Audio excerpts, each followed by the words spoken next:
রঘু, এই গরমে মাঠে কোদাল চালাচ্ছিস কেন? কি আর করবো বলো, আজকেই পুরো ক্ষেত কুপিয়ে ফেলতে হবে। কাল মহাজনের লোকেরা এসে বীজ ফেলবে যে। একটু এই গাছতলায় আয় দেখি, কথা আছে। বলো গো, কি বলবে দিনুদা? তুই নাকি তোর এই জমি মহাজনের কাছে বন্ধক দিয়েছিস। তা তোমাকে কে বললো? খবর কি কখনো চাপা থাকে রে? মহাজনের ওখানে যে নাড়ু কাজ করে সেই বলল। তা হঠাৎ কি হলো রে, তোর একমাত্র সম্বল এই জমি তুই বিক্রি করে দিলি? বিক্রি না গো, বিক্রি না, বন্ধক বন্ধক। ওই বন্ধকও যা, বিক্রিও তাই। ওই টাকা কি আর কখনো শোধ হবে নাকি? জমি ওই মহাজনের ঘরেই যাবে।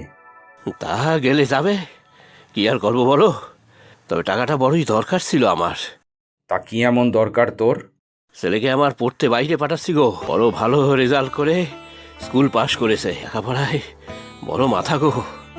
এই যে গরিবের ঘোড়া রোগ রে, চাষার ছেলে কিনা বাইরে যাবে লেখাপড়া, নামে কি স্কুল কলেজ নেই নাকি? তা আছে, তবে আমার ছেলের ইচ্ছা শহরের বড় কলেজে পড়বে, বড় মানুষ হবে। বড় মানুষ হবে না ছাই। তুই যে তোর শেষ সম্বলটা হাতছাড়া করে দিলি, এরপর তোর কি হবে?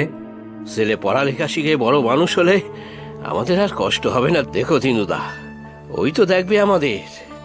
শহরে ছেলেরা গেলে আর ফিরে আসে না রে, তখন তারা বুড়ো বাবা মাকে ভুলে যায়, না হলে অসৎ সঙ্গে খারাপ কিছু হয়। কেন, আমার ছেলের কি অবস্থা হলো দেখিসনি?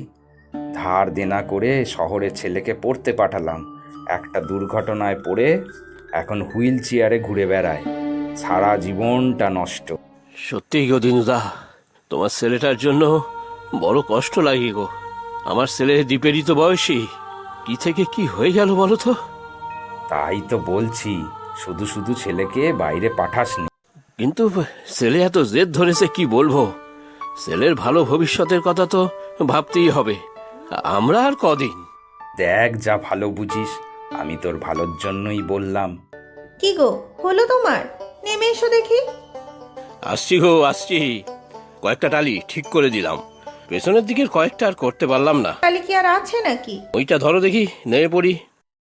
এই কয়েকদিন পরেই বর্ষা নামবে, সব টালিগুলো না সারালে যে জল পড়বে।